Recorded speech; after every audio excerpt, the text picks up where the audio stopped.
going in to complete the line. Arkum. They're off as well.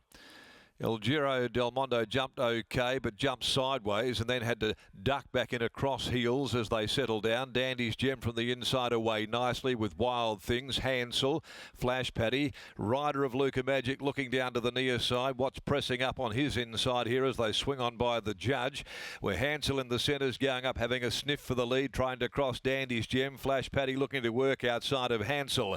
In behind those further back, Sister Mary settled down on the inside following Grandad's Addiction.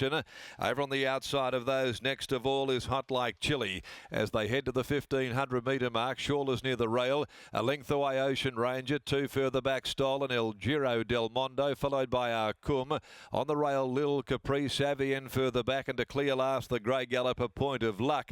Into the back of the course they go, 1300 to run, and Flash Paddy extends now after giving a bit of rain and goes out to lead by a couple of lengths. Dandy's Gem racing on the inside of Hansel. The tempo really solid. Then 2.5 lengths further back, Luca Magic. Grandad's Addiction is next on the inside, travelling fifth. The length away, Wild Things. Sister Mary down on the inside occupies a spot better than midfield. Ocean Ranger outside of those. In the centre, Hot Like Chili. Over on the inside is Shawler when they leave the back, and outside of those there is Stolen. A length and a half further away is El Giro Del Mondo with 800 left to run. Further back are Cum, Lil Capri, Savien. The further they go, the further Point of Luck becomes detached from its rivals, working along the side of the course at the 600 metre mark, and Flash Paddy showing the way to the home turn, about to be joined by Hansel again, now pulling out around them, being bustled forward Luca Magic when they start to pack and rack. Back behind those, then on the inside, Dandy's Gem.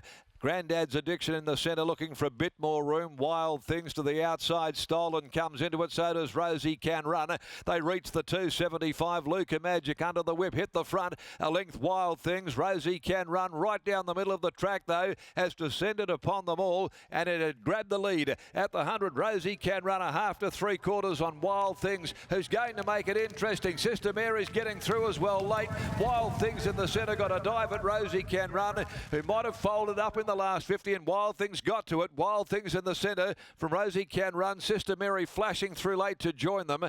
In behind those, Luca Magic peaking. Grandad's Addiction, Flash Paddy, Shawler, then Stolen, Savien, Lil Capri, Dandy's Gem further back in the field. The other one they backed, El Giro Del Mondo. They tore up a bit of money there. Followed further back in the field by Arkum, and a long way back to Hansel. Then came Point of Luck. Ocean Ranger pulling up with those. Wild Things in the middle, ridden by Chris Parnham, giving Chris the second leg of a double for trainer Danny Morton here this afternoon. The Playing God mare will get the dive in over Rosie Can Run, who just peaked in the final part of the race. And on the inside, driving at them was Sister Mary to make it a great three-way tussle, but honours will go the way of Wild Things. Number 4 will get this by Playing God out of Miss Wild and posting her second victory in 13 runs, ridden by Chris Parnham, bringing up his second winner for the day. Rosie Can Run will be second just. Rosie, Hot Like Chili rather, not Rosie Can Run, Hot Like Chili, number 16. Hope I didn't get that wrong. Gingerbread Man, Cherry Miss Mare, Hot Like Chili. Jess Vallis, Graham Ballantyne. And on the inside of those was Sister Mary, driving through by Playing God from City Magic, Lisa Staples and Paul Jordan. So that his numbers are 4, 16, 3 and 2. A short head, 2, 18, 72 and 37, 42. The numbers there, the time sectional race number 6 on the card. Race 7, the Key Clean Handicap, 1400, 5 after 4, 13 Alcabeel is the scratching. Turned out to be a great finish there, and it was Wild Things that got the job done by a whisker.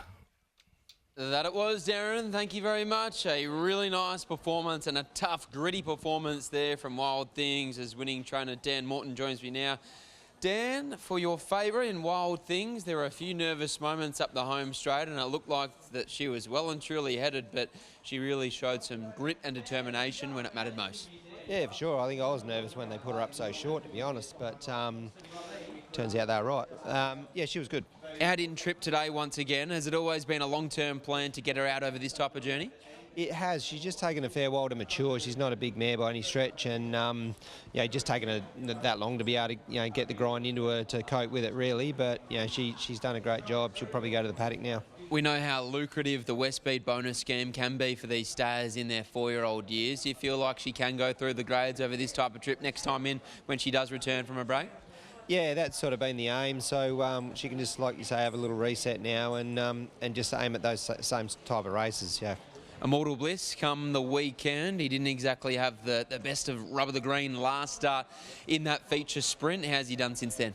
He's done good. He's sort of held form. If he can get a cosy run in transit, he'll be competitive again. You also saddle up Too Darn Stormy on Saturday. Has he been a frustrating horse to date? I note that he showed plenty in his first 2 or 3 starts. For sure. He's been a bit of probably a frustrating watch for clients, that's for sure. But haven't lost any faith in him. If we can tinker with him and get him right, he's still got plenty of ability. Well done here and good luck on the weekend. Ta, mate. There's Dan Morton after the win of Wild Things. A really tough performance there and another wonderful ride from Chris Parnham. He really had to get busy over the concluding stages, Scotty, but in the end it was this 4-year-old mare that was able to put her head down when it mattered most. Tell you what was a good losing ride was the runner-up there. Jess Vallis on the one of Ballantyne's lobbed one out, 2 back from barrier 16 or so. But for Chris Parnham, barriers can win races and she was able to get a perfect run for you today. Yeah, that's right. She bounced out well and it sort of looked like it was panning out well early. The speed was nice and genuine for a 22 and it just allowed her to switch off and get a perfect sort of rhythm throughout. We bottled it up a little bit coming to the corner with a few horses starting to tire, but once she found the gap, she did sort of change gears a bit and hit the line well. Jared almost took off at the perfect stage for you too. Yeah, I could see he was getting ready to go because there was a 3-deep line outside him ready to sort of improve around him. So he got his mount into the clear and I thought on paper it was a nice one to follow through, so it worked out well. Jess's horse on the outside head you? Yeah, I feel like it just levelled up with me. And I feel like my filly mare found again once it did, so that was a good gritty win. Congratulations, well done. Thank you. There's Chris Parnham. He continues his red-hot form in the saddle. Another winner for Dan Morton to begin the season. And Wild Things now as a 4-year-old mare takes out the Swan Draft handicap over the 2200 metres.